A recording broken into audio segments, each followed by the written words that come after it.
What do we have in relation to the case of who killed Henry VIII? Well, there are three people that we can point to that were at the scene of the crime. There was his son, Edward Tudor, the Holy Roman Emperor, Charles V, not that guy, and there's the Pope, Clement VII. How do we know they were at the scene of the crime? Charles V was very Catholic, and we found his crucifix at the scene of the crime. And we also found Pope Clement's crushed mitre. What about Edward Tudor? Edward Tudor was close with the Archbishop of Canterbury, Thomas Cranmer, and at the scene we found 3 groats issued by the Bank of Canterbury.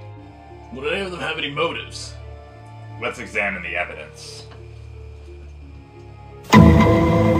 First, let's look at why someone would want to kill Henry VIII. Well, Henry VIII had, at the time, gathered significantly more power for the crown than previous English monarchs before him since the Magna Carta. We can see that he felt this way.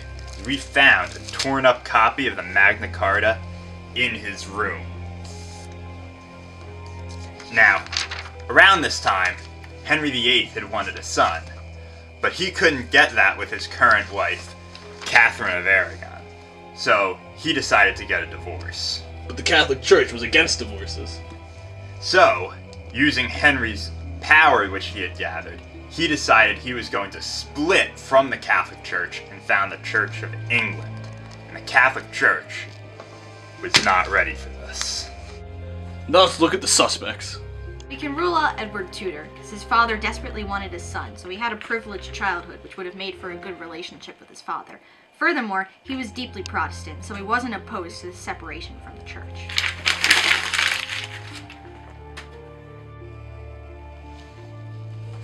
That leaves us with Pope Clement VII and Charles V.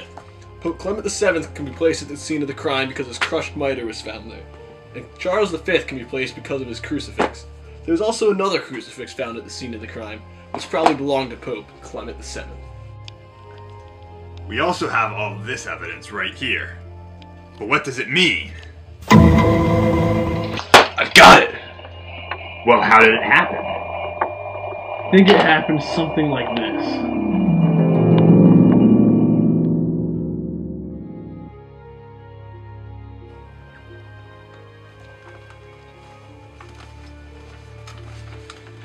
I guess even the king can be in the doghouse. I mean, I don't blame his wife that he wants a divorce. Yeah, it's a shame he's not here so that we can talk about this heresy he has committed. Talk about it? That's more than the heretic deserves. We ought to kill him. See here in the Bible. Look, Exodus chapter 20. Thou shalt not commit adultery. But you see, right before that, thou shalt not kill.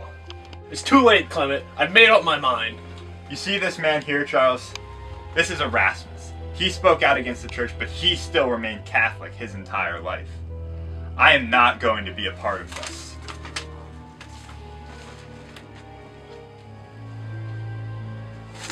Well, if that's the case, who needs them?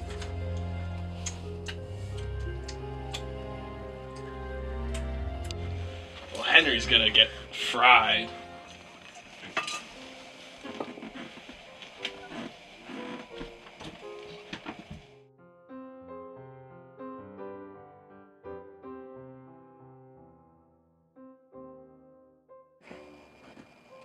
I'm the king. I can separate from the church if I want to.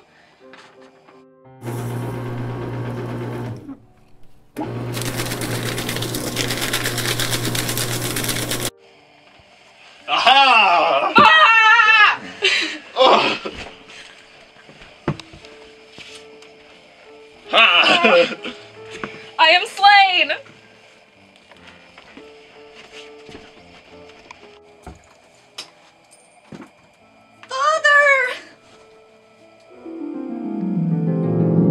And that's how it happened. Charles V is our killer. Let's get him.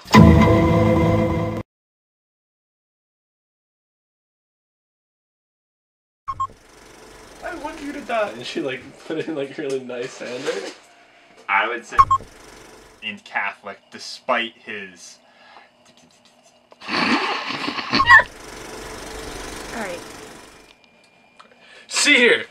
in the Bible, oh my god. This whole opening Zach thing. doesn't know how bookmarks work.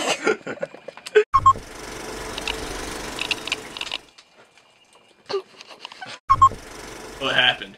Charles V is our killer. Let's get him.